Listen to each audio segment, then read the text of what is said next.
नमस्कार, मी दिनेश कांजी न्यूज डंकाच्या स्टुडिओमध्ये आपल्या मनापासून स्वागत करतो. आजचा दिवस खूप महत्त्वाचा आहे. आज भारतीय सेना दलाने पाकिस्तानमध्ये दिवाळी साजरी केली, पाकिस्तानवर पहाटे हल्ला केला आणि आज अशा दिवशी आपल्यासोबत आहेत एक विशेष पाहुणे. महामुलाखतसाठी आपण त्यांना निमंत्रित केलंय न्यूज डंकाच्या स्टुडिओमध्ये. आपल्या सगळ्यांच्या वतीने मी त्यांचं स्वागत करतो. कृष्णप्रकाश जी, नमस्ते. नमस्ते, जय हिंद, जय भारत एंड सिंदूरी सल्यूट. धन्यवाद. आज का दिन बहुत महत्वपूर्ण है आणि आजच्या दिवशी फोर्स वनचे चीफ आमच्या सोबत आहेत. ही आमच्यासाठी खूप महत्वाची आणि भाग्याची गोष्ट आहे. तर सकाळी जो आज पहाटे पाकिस्तानवर हल्ला झाला त्या विषयापासून आज आपण आपल्या चर्चेची सुरुवात करूया. काय वाटतं तुम्हाला या हल्ल्याबद्दल? एकदम ज्याला सांगू शकतो की सटीक हल्ला होता हा हल्ला. कारण आपण फक्त आणि फक्त सर्जिकल स्ट्राईक केलेलं आहे. कोणावर? आतंकवाद्यांवर, दहशतवाद्यांचे कॅम्पवर. ते मिलिटरी स्टॅब्लिशमेंटला आपण टच केलेले नाही. जे सामरिक प्रतिष्ठान होते पाकिस्तानाचे त्याच्यावर टच केलेले नाही. आपण निवडून म्हणजे आमची इंटेलिजन्स जे IB किंवा रॉची होती आणि त्या अनुषंगाने आर्मी, नेव्ही आणि एअरफोर्सचे जे स्ट्राईक होता दोन्हीची किम्या अत्यंत श्लाघ्य, प्रशंसनीय आणि स्तुत्य आहे. आणि हा देशासाठी अभिमानास्पद गोष्ट आहे की आमचं राष्ट्र जे आहे एवढा सक्षम आहे साडेतोड जबाब देण्यासाठी. कोणत्याही प्रकारची आतंकवादी गतिविधी जर बाहेरून केला जात असेल, बाहेरचे देशाच्या स्थळाचा वापर केला जात असावेत तर आम्ही त्यांच्यावर स्ट्राईक करू शकतो.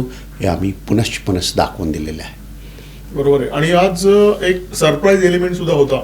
आज संध्याकाळी मॉक ड्रिलचं केंद्रीय गृह मंत्रालयाने जाहीर केलं होतं आणि मॉक ड्रिल झाली प्रत्यक्षात पाकिस्तानमध्ये. हा स्ट्रॅटजीच्या समरनीतीचा हिस्सा असतो. जेव्हा अशा प्रकारचं घोषणा केले गेल्या जातात तेव्हा ते जे समोरचे शत्रू यांना वाटतात की यानंतर काय होणार आहे, यापूर्वी काय होणार आहे त्यांना ते वाटलं नव्हता. आणि त्या परिस्थितीचा आपण फायदा उचलला आणि त्यामुळे आमची जे हे नीती होती, समरनीती, हे खूप समर्पक होती. बरोबर आहे. फोर्स वन ची जबाबदारी तुमच्यावर आहे. 2023 पासून आपण फोर्स वन बघताय. फोर्स वन ची स्थापना 26/11च्या हल्ल्यानंतर झालेली. तर तो सगळा घटनाक्रम तुमच्या तोंडून ऐकायला आवडेल आम्हाला. 26/11 झाल्यानंतर आपल्याकडे QRT होती. पण QRT ते क्विक रिस्पॉन्स टीम होती, जलद प्रतिसाद पथक होती. त्याचा उद्दिष्ट फोकस्ड किंवा केंद्रित नव्हता की अर्बन टेररिस्ट जे असेल त्यांचा मुकाबला कसा केला जाईल. आणि NSG येईपर्यंत बरेच वेळ गेला आणि त्यामुळे अनेक जानमालची हानी झाली, ते क्षती झाली. तर त्यामुळे महाराष्ट्र गव्हर्नमेंटने, महाराष्ट्र सरकारने खूप छान निर्णय घेतला की NSGची धर्तीवर आपल्याकडे एक इलीट कमांडो फोर्स, अभिजात्य कमांडो फोर्स तयार केला जाईल. त्याची सुरुवात जगन्नाथन साहेब आणि नंतर पूर्ण रूपरेखा ढांचा जे तयार केले ते आज NIAचे चीफ आहेत डॉक्टर सदानंद दाते साहेब यांनी रूपरेखा तयार केली. नंतर संजय सक्सेना साहेब आले, पूर्व DG जे होते आपले सेठ साहेब आले, सुखविंदर सिंग साहेब आले आणि आता सध्या मी आहे. आमची टीम इलीट आहे. याचा वापर फक्त आतंकवादी अंदेशा किंवा आतंकवादी गतिविधी किंवा आतंकवादी स्लीपर सेल यासाठी जेव्हा आम्हाला सूचना मिळतो आम्ही आमचं काम तेवढंच आहे की त्यांच्यावर कारवाई करणे. अच्छा. त्या व्यतिरिक्त आमची तयारी असणे हे क्रमप्राप्त आहे. त्यांची सतत ट्रेनिंग, सतत त्यांचे क्वालिटीमध्ये इम्प्रूव्हमेंट, हे गोष्टी आपण करत असतो. आणि आपण आज one of the best commando force in our country आणि इन द वर्ल्ड आहोत, याचा आम्हाला सार्थ अभिमान आहे. ही जी ट्रेनिंग दिली जाते ती भारतातल्या तज्ज्ञांकडून दिली जाते की इस्रायल वगैरे मधून सुद्धा या ट्रेनिंगसाठी काही लोक येतात? काही वेळात बाहेरून पण लोक येतात ट्रेनिंगसाठी, कारण काही गोष्टींसाठी त्यांची गरज भासते. पण मोस्टली जे NSG किंवा भारतीय सेनेचे जे रिटायर्ड लोक आहे किंवा जे पूर्वी फोर्स 1 मध्ये काम केलेले आहे, असे सक्षम अधिकारी आणि कर्मचारी यासाठी काम करतात, ट्रेनिंगसाठी, प्रशिक्षणासाठी. आणि मला सांगण्यास खूप अभिमान वाटतो की या वर्षीच्या नॅशनल कमांडो कॉम्पिटिशनमध्ये जे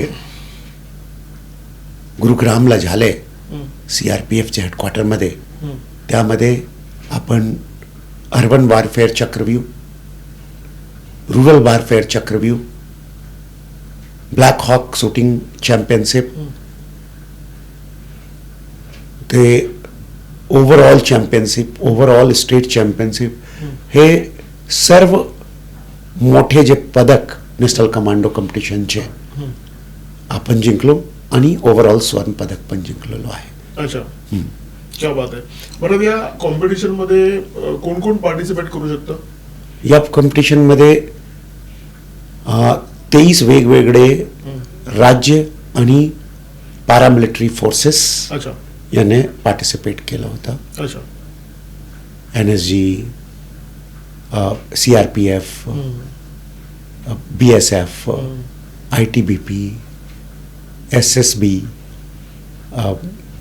CISF, जेवढे पॅरामिलिटरी फोर्सेस आहेत सर्व, आणि ज्या ज्या राज्यामध्ये अशा प्रकारचे कमांडो फोर्स आहे ते सर्व, आणि राष्ट्रीय कमांडो फोर्स NSG हे सर्व. अच्छा.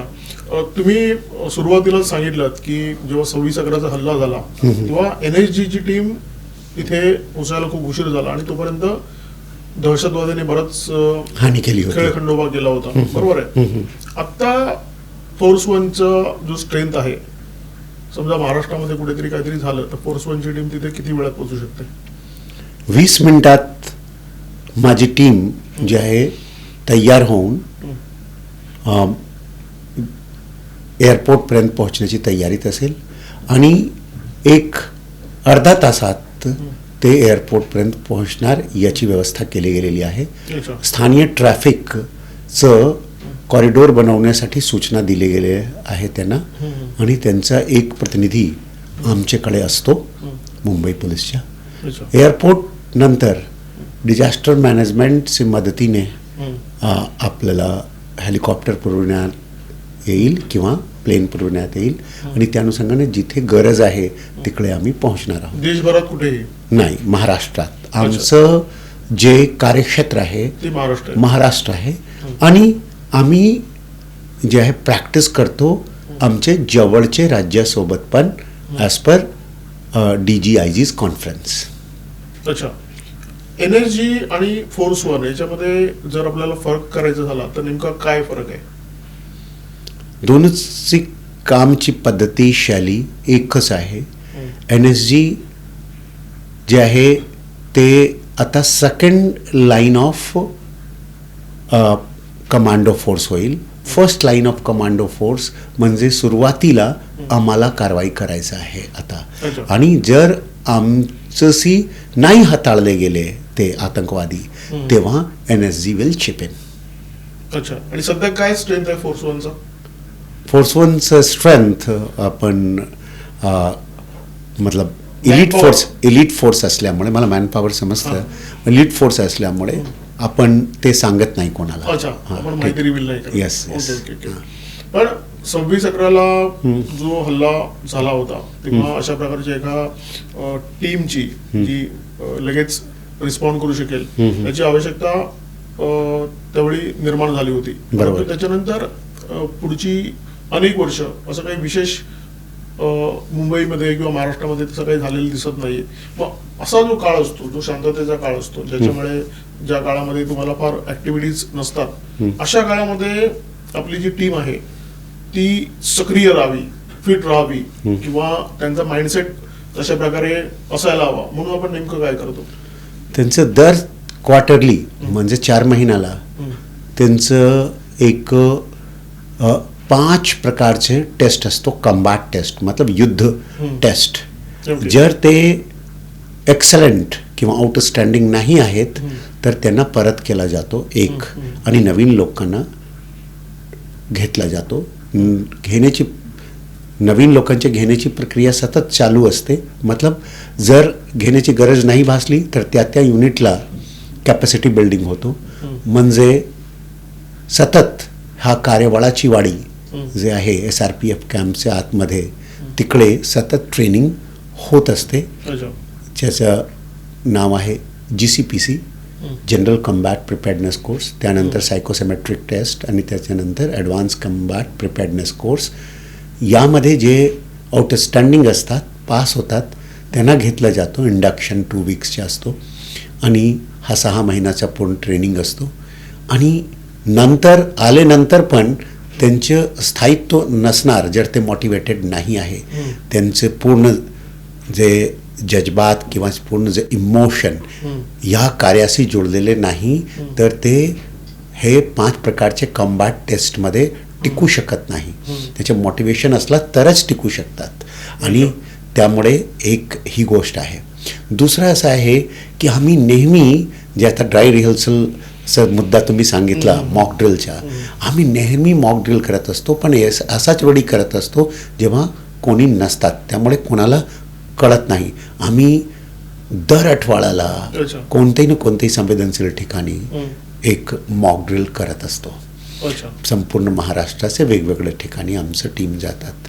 आमची 2 टीम सतत तयारीत असतात, जे 20 मिनिटात आणि 30 मिनिटात ते तयार होऊन संपूर्ण गिअरसह, संपूर्ण वेपनसह आणि संपूर्ण टीमचे जे घटक असतात, right from bomb disposal, sort operation team, advance team, हा सर्वसह आपण तयारीत असतो. बरं, यांना जी शस्त्रांची ट्रेनिंग दिली जाते ना, म्हणजे कोणती कोणती शस्त्र तुमची टीम हाताळू शकते? सर्व प्रकारचे शस्त्र हाताळू शकतात. अच्छा. आणि फोर्स वनच्या स्थापनेपासून आजपर्यंत प्रत्यक्षात फोर्स वनचा वापर करण्याची वेळ आली किंवा वेळ आलेली परंतु टळली, असं काही घडलंय? कधी टाळले गेलेली नाही, कारण कधी प्रत्यक्षात अप्रत्यक्षात प्रचंड रूपेण वापर करण्यात आलेली आहे.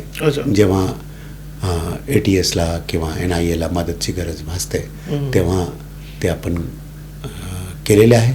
पण प्रत्यक्षात तशा प्रकारचं जे ओपन म्हणजे फायटिंग विथ टेररिस्ट हे फोर्स वननी केलं असं अद्याप झालेलं नाहीये. आपण करणार पण नाही, कारण जोपर्यंत ओपन फायटिंग नाही तोपर्यंत आपण कोणाशी बोलणार पण नाही आणि चर्चा पण करणार नाही. बरोबर आहे. म्हणजे तुमचं सगळंच जो काम असतं ते अत्यंत गोपनीय पद्धतीने तुम्ही करत असता. आता भारतामध्ये जी काही परिस्थिती आहे, विशेष करून सकाळच्या पाकिस्तानवर जो हल्ला झाला त्याच्यानंतर, अशा परिस्थितीमध्ये फोर्स वनने नेमकं काय करणं अपेक्षित असतं? म्हणजे आज संध्याकाळी समजा मॉकड्रिल होते किंवा भविष्यामध्ये अशा प्रकारची परिस्थिती निर्माण होऊ शकेल की पाकिस्तान स्पष्टपणे मी सांगतो की फोर्स वनची कार्यपद्धती, फोर्स वनचे गोष्टीचं आपण चर्चा करू शकत नाही as per hour rules and नियम. त्यामुळे मी त्याच गोष्टीवर चर्चा करणार नाही. ठीक आहे. मी नेमके साधारणतः कसा कामकाज असतो ते मी सांगून दिलेलं आहे. थँक्यू.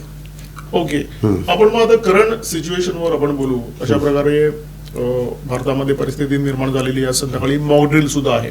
अशा वेळी जनतेने नेमकं ही परिस्थिती कशी पाहावी, या परिस्थितीमध्ये नेमकं काय करावं आणि सुरक्षा यंत्रणांबरोबर कसं समन्वय करावा, याच्याबद्दल काय सांगाल? सर्वात महत्त्वाची गोष्ट आहे की महाराष्ट्रात सिव्हिल डिफेन्स फोर्स आहे, पण सिव्हिल डिफेन्समध्ये लोकांनी स्वतःला रजिस्टर करावा. त्यांची जे बेसिक ट्रेनिंग आहे फर्स्ट एडची, फायर सेफ्टीची, डिझास्टर मॅनेजमेंटची, फ्लडमध्ये कसं काम करायचं किंवा कोणत्याही प्रकारची असा एक्झिजन्सीज आली, अशा प्रकारची विपत्ती आली, त्यामध्ये कसं काम करायचं याचे नागरिकाला शिकवण पाहिजे. आणि ह्या शिकवणीसाठी त्याने सिव्हिल डिफेन्स जे फोर्स आहे त्यामध्ये सामील व्हावेत असं मी अपेक्षा करतो. कारण त्यामध्ये त्यांना शिकवलं जाईल की नेमके कशा प्रकारची प्रतिक्रिया, कशा प्रकारचं मूवमेंट, कशा प्रकारचं प्रतिसाद तिने दिला पाहिजे. कारण आम्ही बोलले म्हणून ते प्रतिसाद देऊ शकणार नाही, त्याचं हँड होल्डिंग कंपल्सरी आहे. आणि त्यांना ते भावना जगणे जरुरीचे आहे की कसा परिस्थिती कसा निर्माण होतो, त्या परिस्थितीमध्ये कशा प्रकारचा प्रतिसाद दिला पाहिजे. कारण वेगवेगळ्या परिस्थितीमध्ये वेगवेगळ्या प्रकारचा प्रतिसाद द्यावा लागतो. फोर्स मध्ये जी रिक्रुटमेंट होते ती म्हणजे जसं तुम्ही म्हटलं सीआरपीएफ मधून आम्ही काही लोकांना घेतो किंवा अन्य जी सुरक्षा दल आहे त्याच्यातून लोकांना घेतो, पण डायरेक्ट रिक्रुटमेंट अशी होते का? म्हणजे फोर्स मध्ये रिक्रुटमेंट आहे? नाही sir, it is a deputation force and it is taken from different जे आपले महाराष्ट्राचे पोलीस युनिट आहे, घटक आहे, त्यांच्याकडून घेतलं जातं. आता सध्या पाकिस्तान बरोबर आपलं जे काही चाललेलं आहे ते पाहता ओव्हरऑल परिस्थिती पुढे कशी सरकेल असं तुम्हाला वाटतं? म्हणजे तुमचं त्याच्यामध्ये काय, तुम्ही काय पाहताय? आम्ही सामरिक समीक्षक नाहीत, त्यामुळे हा जे सामरिक नीती तयार केलेले आहे, ज्या लोकांनी हा समरनीतीसाठी जे काही नियोजन केलेलं आहे तेच लोक बरोबर सांगू शकतात, या गोष्टीचं भाष्य तेच करू शकतात. पण फोर्स साठी फ्युचरमध्ये तुम्ही काही उपक्रम असे ठेवलेत का की म्हणजे फॉर एक्सपान्शन किंवा फॉर बेटर ट्रेनिंग वगैरे असं काही, म्हणजे लोकांना तुम्ही सांगू शकता अशा काही गोष्टी आहेत का? फ्युचरमध्ये फोर्स वन कसं असेल त्याबद्दल एक रोडमॅप तयार आहे का? हा सर्व जे आहे आम्ही वरिष्ठ स्तरावर होत असतो आणि याचे सर्व नियोजन होत आहे आणि चालत असतो. मतलब आधुनिकीकरणचं पूर्ण कार्य सतत चालू असतो. ओके, म्हणजे इट इज ऑनगोईंग प्रोसेस. कृष्णप्रकाशजी, फोर्स वनचं काम अत्यंत गोपनीय असतं आणि याच्याबद्दल पब्लिक प्लॅटफॉर्मवर बोलणं मला वाटतं कितपत संभव असतं मला माहीत नाही, कदाचित नसतंच. तरीसुद्धा तुम्ही न्यूज डंकाच्या स्टुडिओमध्ये आलात आणि जी काय माहिती देणं तुम्हाला शक्य आहे, जी माहिती मला वाटतं पब्लिक डोमेनमध्ये अवेलेबल आहे, अशाच विषयांवर आपण बोललो आणि त्याच्याबद्दल तुम्ही जी काही माहिती दिलीत त्याबद्दल मनापासून धन्यवाद. नमस्कार.